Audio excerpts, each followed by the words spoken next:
배구 기자들 사이에서 도는 비밀 이야기를 들어보는 시간입니다. 오늘도 시크릿 노트로 목요일 마무리하도록 하겠습니다. 당연히 비밀 이야기이기 때문에 실명이 나오지 않을 수 있습니다. 그리고 나오지 않을 공산이 큽니다, 여러분. 해석은 구독자 여러분들의 몫이라는 거 다시 한번 양해 말씀드리고요. 배구 코트의 비밀 이야기, 기자들의 시크릿 노트 조심스럽게 들어보도록 하겠습니다. 자, 오늘은 두 분 어떤 이야기 준비해 오셨나요? 이 이야기는 사실 뭐 실명이 나가도 되고 안 나가도 돼요. 그래요? 실명이 나가도 됩니다. 저는 약간 숨기겠습니다. 아, 그래요? 아, 두 분이 준비해 온 얘기가 네. 다른 거예요? 아니면? 네네. 그러니까 저는 개인적으로 이건 나가도 된다. 왜냐면 저는 이 이야기는 우리가 이제 기사화로 특별하게 하진 않지만 네. 배구계에선 이런 일도 일어난다 라는 것들이 그동안, 왜냐면 기자들이 기사화하지 않으면 배구 팬들은 모르고 지나갈 수 있는 거잖아요. 그렇죠. 그런데 알고 보면 이런 일도 있다. 그래서 이게 제가 이번 주에 준비한 시크릿 노트는 사실은 여러분들이 알고 보면 더 배구가 재밌을 만한 그런 시크릿 노트입니다. 네. 이번 시즌 뭐 저희가 앞서에서도 얘기했지만 외국인 선수 교체가 굉장히 많습니다. 네. 그래서 어쨌든 외국인 선수를 시즌 개막하기 전에 한참 전에 뽑기 때문에 이 선수, 그러니까 특히 외국인 선수는 우리 V리그 같은 경우는 팀 전력의 절반 이상으로 평가가 되죠. 그렇기 때문에 그 외국인 선수를 중심으로 팀 구성을 합니다.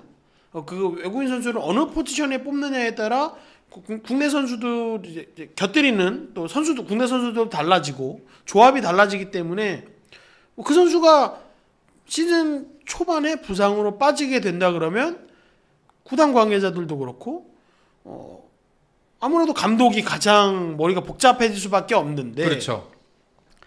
오늘 제가 이야기할 이 감독은 외국인 선수가 부상으로 빠졌는데 티는 내지 않지만 오히려 좋아. 입을 가리고 크크크크 웃고 있을 수도 있겠다. 아까 나온 얘기 아니에요, 이거? 그러니까 이 얘기가 뭐냐면 네.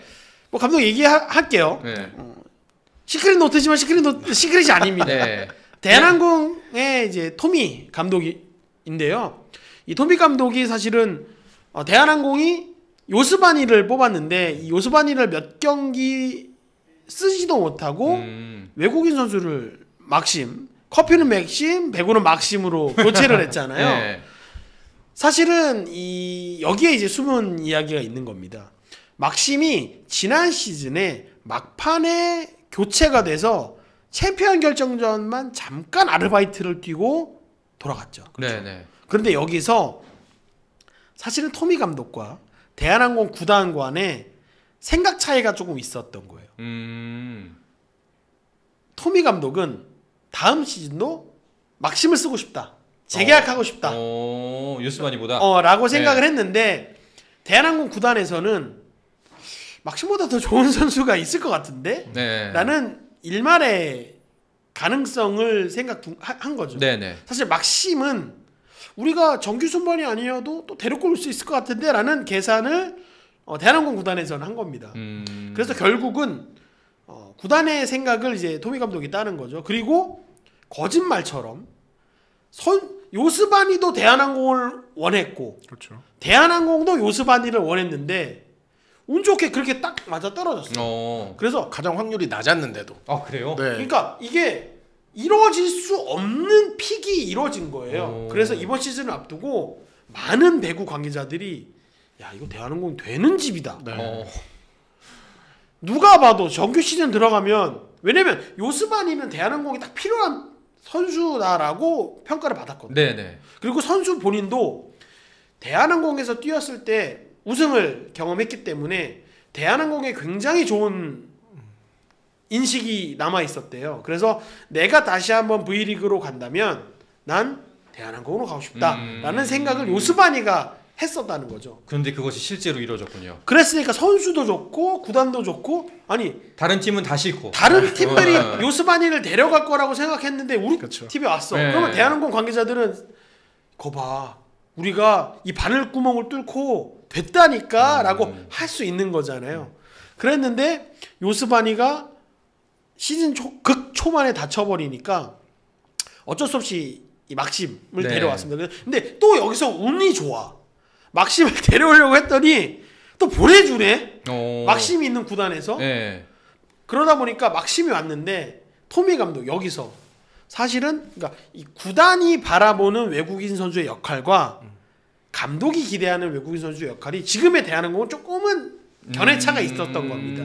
그러다 보니까 토미 감독은 막심이 옴으로 인해서 내가 구현하고 싶은, 내가 대한항공에서 구현하고 싶은 배구를 더 잘할 수 있게 됐다. 오히려 더 좋아. 그래서 오히려 더 좋아. 사실 이제 틸리카이넨 감독이 이제 좀 다양한 양쪽 날개를 모두 활용하는 거 스타일을 굉장히 좋아하는데 어쨌든 요스바니 선수 같은 경우에는 오른손잡이란 말이에요. 그렇죠. 그래서 우리가 흔히 이제 라이트라고 불렀던 아포짓 네. 스파이커에서 때리기에는 좀 각도가 사실 많이 나오진 않습니다. 그런데 막심 선수는 왼손잡이에요. 네. 그래서 그 전에 이제 대한항공에서 뛰었던 링컨 윌리엄스도 왼손잡이였거든요.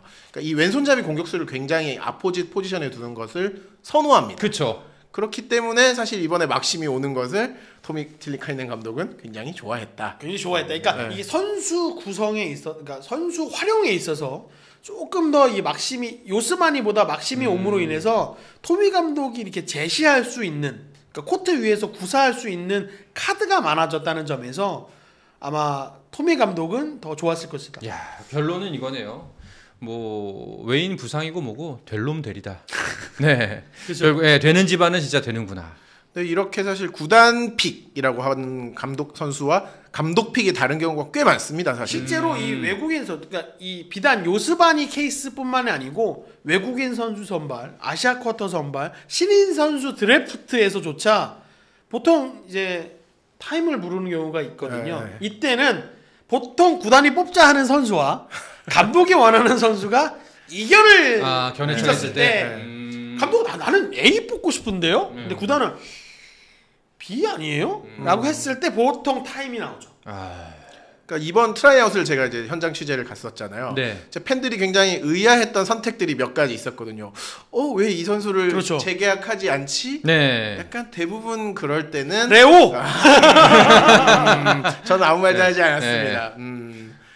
그런 경우에는 이제 감독 픽과 구단 픽이 엇갈리는데 어떤 때는 이제 감독 픽이 될 때가 있고요. 또 어떤 때는 구단 픽이 될 때도 있어요. 근데 말씀하신 대로 레오 같은 경우에는 이제 감독 픽을 포기를 한 거죠. 오기노 감독이 나는 레오 대신 다른 선수를 데려가겠다.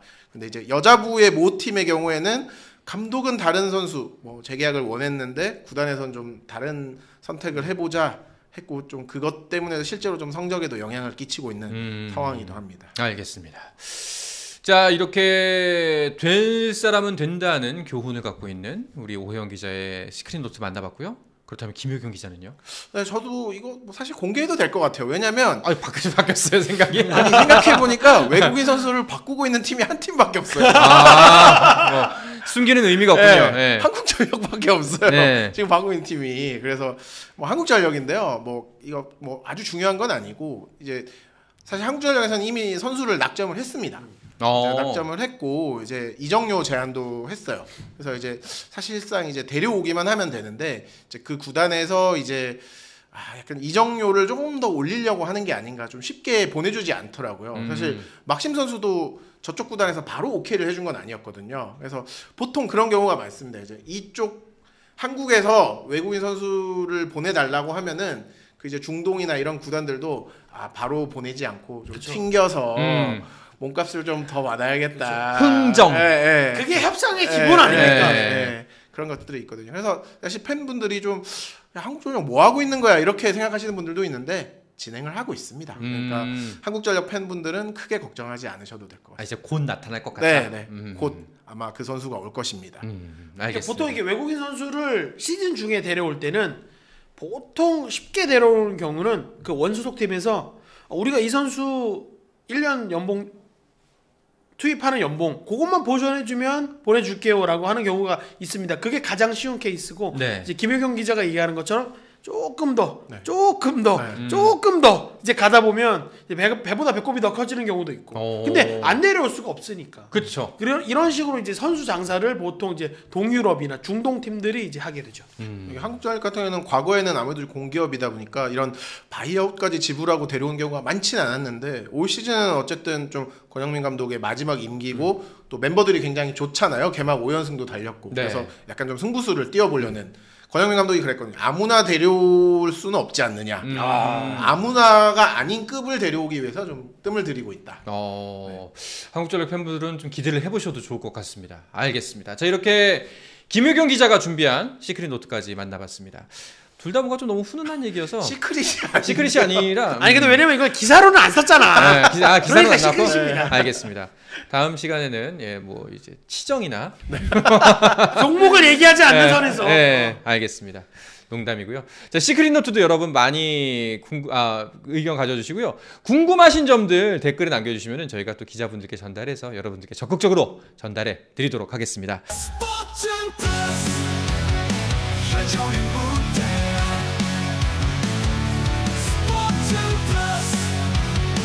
힘좀 내놓지